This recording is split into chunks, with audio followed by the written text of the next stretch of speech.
दोस्तों आपने अपनी बैंक केवाईसी लगाई है, लेकिन आपको कैसे पता लगेगा कि वो रिक्वेस्ट कौन सी कंपनी के पास गई है?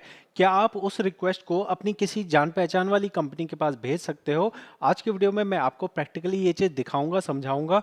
उससे पहले मेरा परिचय जान लीजिए। नमस्कार दोस्तों, मेरा नाम सागर है। मैं पीएफ कंसल्टेंट हूँ। जो यहाँ आपको बता रहा हूँ ये 100% रियल जानकारी है। आप इसे देख के वेरीफाई कर सकते हैं। काम का लगे तो सब्सक्राइब कर सकते हैं, सपोर्ट कर सकते हैं। पर्सनल कंसल्टेशन चाहिए हो वो भी आपके लिए पॉसिबल है।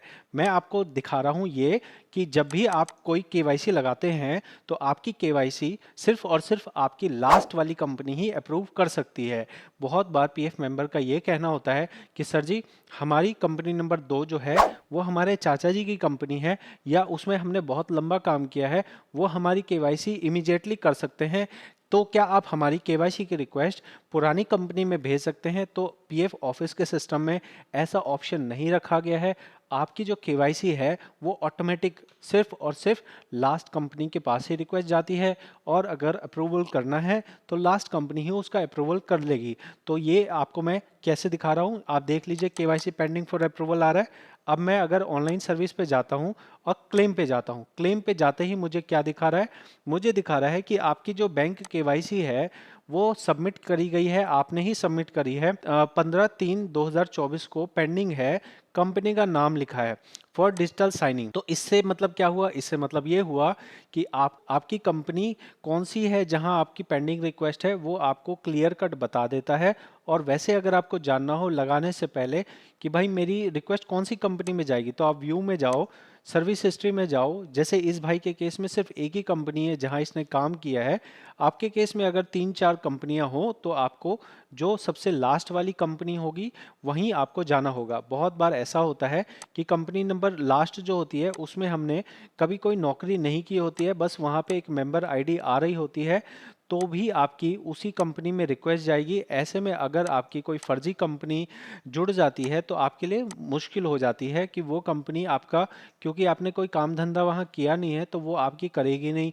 और करेगी नहीं तो आपका जो है बैंक जब तक नहीं लगेगा तब तक ना तो आप ट्रांसफ़र फॉर्म भर सकते हो और ना ही आप पैसा निकालने का फॉर्म भर सकते हो। ऐसे में आप कहीं से भी बाहर से केवाईसी मत कराइएगा। आपको केवाईसी सिर्फ और सिर्फ जो अपनी जेन्युइन कंपनी है उसी से करवाना है। और अगर आपका मान लो इस तरह की सिचुएशन है तो अभी पीएफ मत निकालो। जब मान लो किसी और कंपनी में जाओगे वहां आपकी केवाईसी कोई और कंपनी वाला कर देगा, लेकिन किसी और से केवाईसी कराने से आपका पीएफ का रिकॉर्ड परमानेंट डैमेज होता रहता है, परमानेंट आपका खराब हो जाता है। तो इस चीज़ को ध्यान में रखते हुए कृपया करके कभी भी कहीं और से केवाईसी नहीं कराना है। अगर एम्प्लॉयर ना करे तो आपके पास कोई उसका कंट्रोल नहीं है। कंप्लेन लगाने वाली बात जो है वो आप ट्राई कर सकते हो, लेकिन उसके चांसेस सिर्फ 1% है। 1% चांस है कि वो हो पाएगा।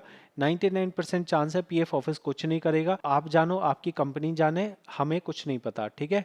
मैं भी इसमें कोई हेल्प नहीं कर पाऊंगा। कृपया करके मुझे भी केवाईसी के लिए करने के लिए ना कहें।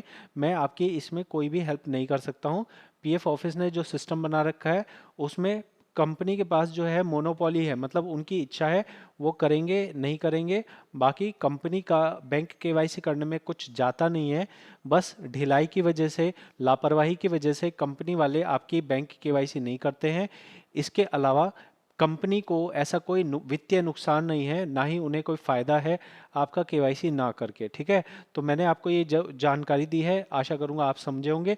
अगर आपको लगे कि मैंने जो आपको जानकारी दी ऐसी जानकारी बाकी लोगों तक भी पहुंचनी चाहिए, तो आप इस चैनल को सपोर्ट कर सकते हैं सब्सक्राइब करके। साथ में अगर आपको पर्सनल कंसल्टेशन करना हो तो आप मुझसे पर्सनल कंसल्ट कर सकते हैं।